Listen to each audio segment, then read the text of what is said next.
My name is Adrian Nanchev, and this channel is all about helping you become a remarkable entrepreneur. So, subscribe and click the bell notification for the latest uploads. So this is episode 24 of 101 entrepreneur mistakes and lessons. And this one is rather straightforward but profound. Why climb the corporate ladder when you can own it? Why spend your life 10, 20, 30, 40 odd years in corporate, going from the very bottom to the very top? Nothing wrong with this, and it's a journey. It's called an intrapreneur rather than an entrepreneur. But why do that when if you spend 1 or 2 or 3 years building your own company, you can be at the top from the very beginning and you're in control of everything from the very start. There's a thing called the 40-40-40 principle, which talks about people spending 40 hours a week, working 40 hours a year, and because of inflation, when they go to retire, their savings are worth 40% less. So why spend 40 hours a week and 40 years building what essentially was another entrepreneur's dream, even if that company is more than 100 years old, and therefore the founder is already passed on. When you have your own company, you're at the top from the very beginning. You control your own destiny and future. Admittedly, you've got a lot to learn, but you're in control. It's everything or nothing. All the successes, all the victories, all the achievement, all the recognition is yours. But also all the defeats, all the problems, all the disasters are ultimately down to you. But why climb the corporate ladder working for somebody else when if you expand your comfort zone and take in more knowledge, start your own business. Do your own thing. When I was working two years ago roughly for a company, our boss, he must have been 40, in his late 40s, mid 40s, and had been doing the same job since the late 90s. And he started to get angry and bitter, and not a very polite guy. And the guy who was in second in command, he wasn't very nice either. He admittedly said that he was a twat, so that goes to show what he thinks of himself. But interestingly, the guy below him was pretty cool, pretty nice, pretty sound. The guys that were on top had probably been doing this stuff for years. And obviously the two guys had been angry or bitter about it, or sarcastic, and not very nice people. Maybe at home or in public nice, but certainly at work they weren't too nice.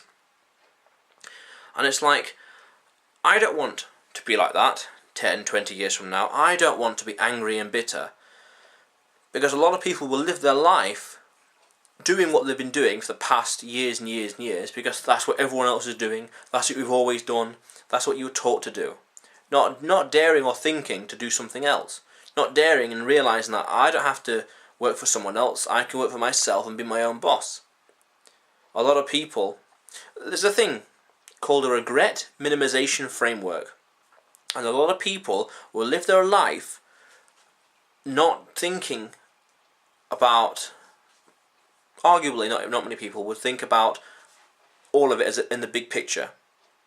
The regret minimization framework talks about project yourself into the future, say 40 years, and continuing along the same path, and look back over those 40 years to today and say, what do I regret? What do I regret? Do I regret working on this? Do I regret doing that? Do I regret doing this? It forces you to look at your entire life before it's even happened and look at the entire big picture.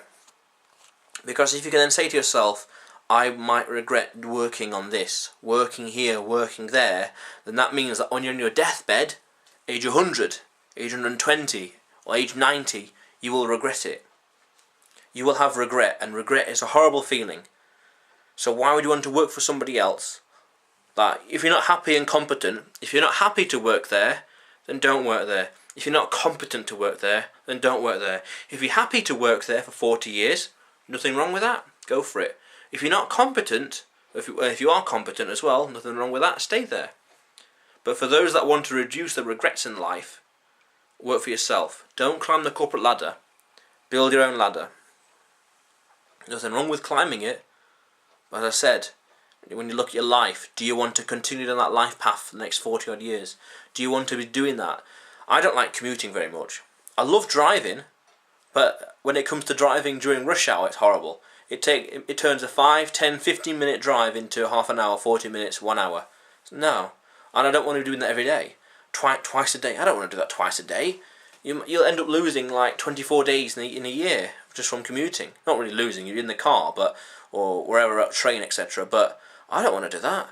I want to be here in my office, doing my stuff, building my brand, getting ahead little by little. I don't want to be spending my time working for somebody else, commuting somewhere to and fro. Once a week is fine, but not every day. And look at that, things like that. Look at yourself 40 years from now and say, will I regret spending 1 hour or 2 hours round trip 5 days a week for 40 odd years? Will I regret doing that? I could predict I would regret doing that.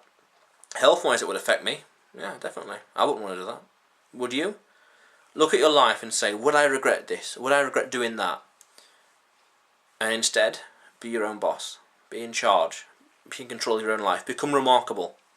Become remarkable. And do your own thing. Speaking of which, if this is your first time to the channel, subscribe. Click on the link below. Click on subscribe and click on the bell notification next to it. Because this channel is all about helping you become a remarkable entrepreneur. So subscribe and you'll see me again soon. How cool is that?